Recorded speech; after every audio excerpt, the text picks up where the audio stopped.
hello student कल आज मैं तुम्हारे লগত ले आছো ভিডিও যেটা নাকি আমার annual examination 2023 question paper subject general science class 9 এই ভিডিওটো আপোনালোকে তোমালোকে মোৰ চেনেলটো সাবস্ক্ৰাইব কৰি দিয়া লাইক কমেন্ট শেয়াৰ কৰি দিয়া এতিয়া ভিডিওটো আৰম্ভ কৰো উদ্ভিদহত খাদ্য সংবহনকাৰী কলাবিধ হল মই প্ৰশ্নকেইটা কৈ যাম তোমালোকে অপচনকেইটা চাই যাবা আৰু তাৰ পৰা যেটো উত্তৰ হ'ব হেতু তোমালোকে লিখি লবা উদ্ভিদহত খাদ্য সংবহনকাৰী কলাবিধ হল এতিয়া কোনটো ভেক্টৰ ৰাহি নহয় বৰফৰ গলনাঙ্ক বস্তুৰ গতিৰ বিৰোধিতা কৰা বলটো হল আদ্যপ্ৰাণী টু হল এটাৰ ভিতৰত আৰু আছে আৰু মই হেৰি কৰি আছো এটো হল ইলেক্ট্ৰন আবিষ্কাৰক ওজন স্তৰৰ অৱক্ষয়কাৰী গেছবিধ হল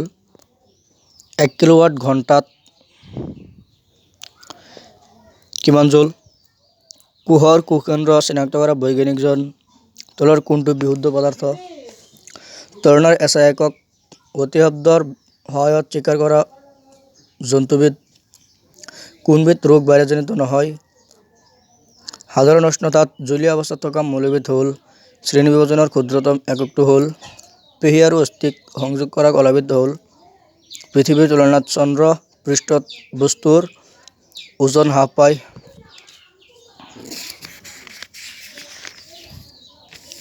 ক্যালসিয়াম আয়নত যোজ্যতা ইলেক্ট্ৰনৰ সংখ্যা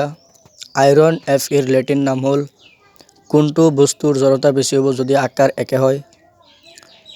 তলৰ প্ৰশ্নৰ উত্তৰ উত্তৰ দিয়া আমাৰ মুখৰ ভিতৰৰ বেৰখন কি কলাৰ গঠিত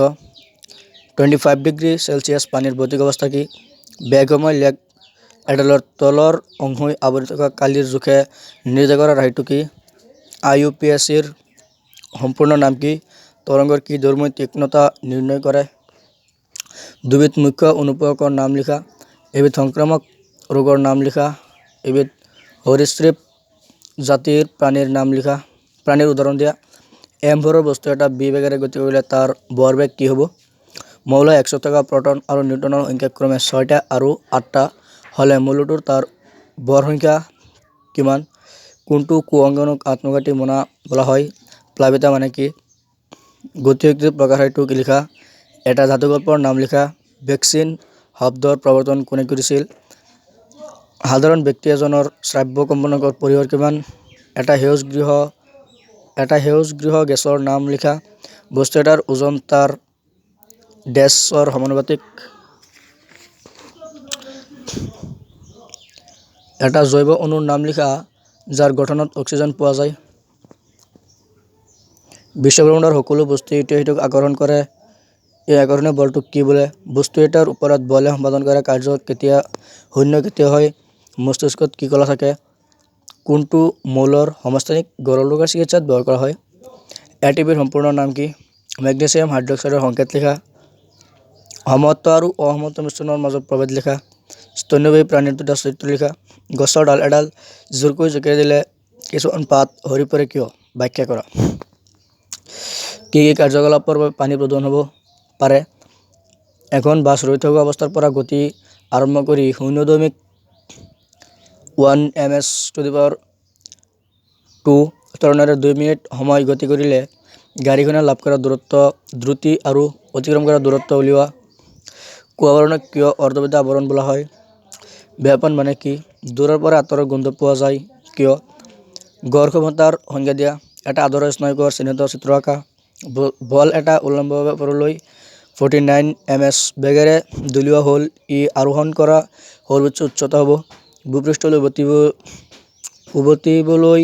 প্ৰয়োজনীয় মুঠ সময় নিৰ্ণয় কৰা একুট আৰু ক্ৰনিক ৰোগৰ মাজৰ পাৰ্থক্য লিখা প্ৰমাণ কৰা যে F=ma প্ৰমাণ কৰা যে F=ma উভচৰ আৰু সৰীসৃপ প্ৰাণীসমূহৰ মাজৰ পাৰ্থক্য কি সোনাৰৰ কাৰ্যনীতি আৰু প্ৰয়োগ ব্যাখ্যা কৰা 10 কেজি বস্তুৰ বৰৰ বস্তু এটা মাটিৰ পৰা 6 m ওপৰত থকা অৱস্থাত তাত সঞ্চিত হৈ থকা শক্তিৰ পৰিমাণ উলিওৱা জিৰ মান 9.8 লৈ যদি পৰমাণুত ইলেক্ট্ৰনৰ সংখ্যা 8 আৰু প্ৰটনৰ সংখ্যা 8 হয় তেন্তে পৰমাণুৰ পাৰমাণৱিক সংখ্যা হ'ব কি হ'ব পৰমাণুৰ আদান কি হ'ব পদাৰ্থত কিয় জৈৱ সাৰ আৰু কৃত্ৰিম সাৰ প্ৰয়োগ কৰা হয় 16 গ্ৰাম গোটা সালফাৰত থকা সালফাৰ অণুৰ সংখ্যা গণনা কৰা এইবিলাকেই আহিব আমাৰ এনুৱেল এক্সামিনেশ্যনত হ'ব এতিয়া ভিডিঅ'টো যদি ভালকৈ দেখে তেতিয়াহ'লে মোৰ চেনেলটো সাবস্ক্ৰাইব কৰি দিবা কমেণ্ট কৰি দিবা লাইক কৰিবা আৰু শ্বেয়াৰ কৰি দিবা আৰু যদি কিবা প্ৰয়োজন হয় তেতিয়া আমাক কমেণ্ট কৰি জনাই দিবা থেংক ইউ